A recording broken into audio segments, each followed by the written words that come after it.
Good evening, everyone. First of all, let me thank the sponsors and organizing committee for granting me the honor of giving you the closing on the DAO deficiency. And I have to say that I'm so very happy and so very excited to see the number of people who've attended and the knowledge that has been shared by all speakers that we had a chance to see and enjoy throughout the day. First time I learned about DAO was long ago. It was over 12 years ago.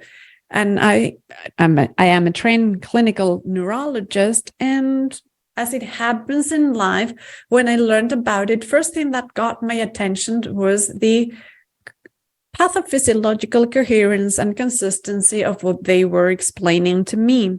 First, we talk about DAO and migraine, and it was very much impacted by the involvement with clinical signs and symptoms that we could assess through an analysis and a panel and see whether there was a deficiency. And back then, we started hypothesize that with the hypothesis whether the symptoms could be reversed. Back then, and even today, people were unaware of it, and scientific community we are not trusting people. We don't like change much, and we're used to our old ways. And when there's something so new in the field, we might not like it, but it was consistent. It made sense, and it fit into my medical mind, and I fell in love with it. It was a project that I was very excited about, and we're still working on it.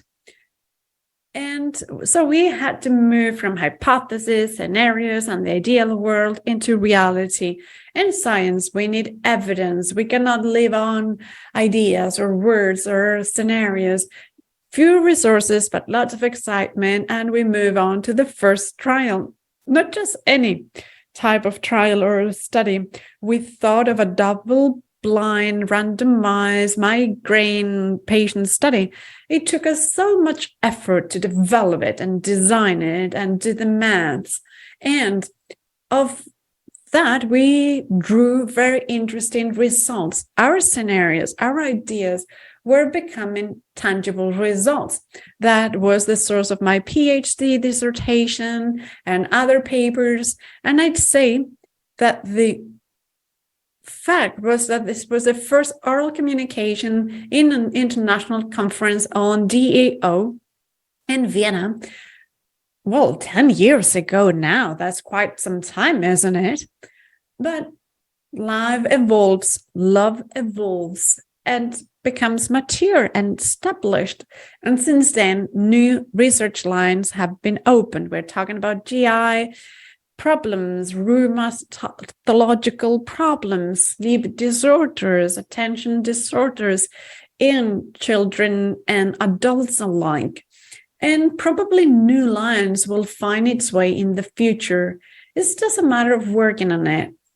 And I think now, November 2022, we wouldn't be here unless we had been very serious about it with proper mindset.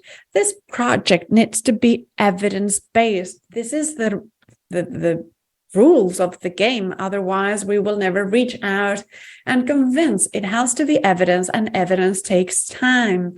Society asks for immediacy. There's no patience out there, but science takes time and engagement and lots of effort.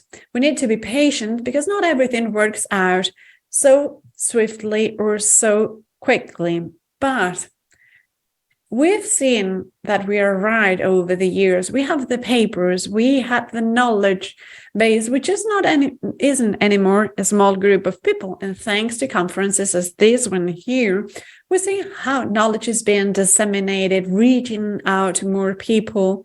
Let's not forget DAO deficiency.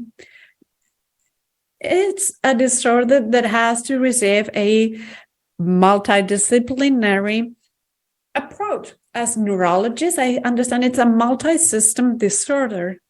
I would blame the doctors because we focus on our specialism system, but we need to be open-minded sometimes. We do not know why, but it can show on one organ. It can be the GI system. It can be the central nervous system. Yeah, there is a familial component to it. It's true. But those of us working on it, we need to break down the barriers of specialism. If we are short-sighted, we will not understand the case. The case is the patient. And so all disciplines, doctors, nutritionists, scientists, biologists, all of us need to work together. We need to work together. That's the only way about it. We have a very long way ahead of us. Exciting. It'll be hard, but there will be so very nice rewards as we've seen here today.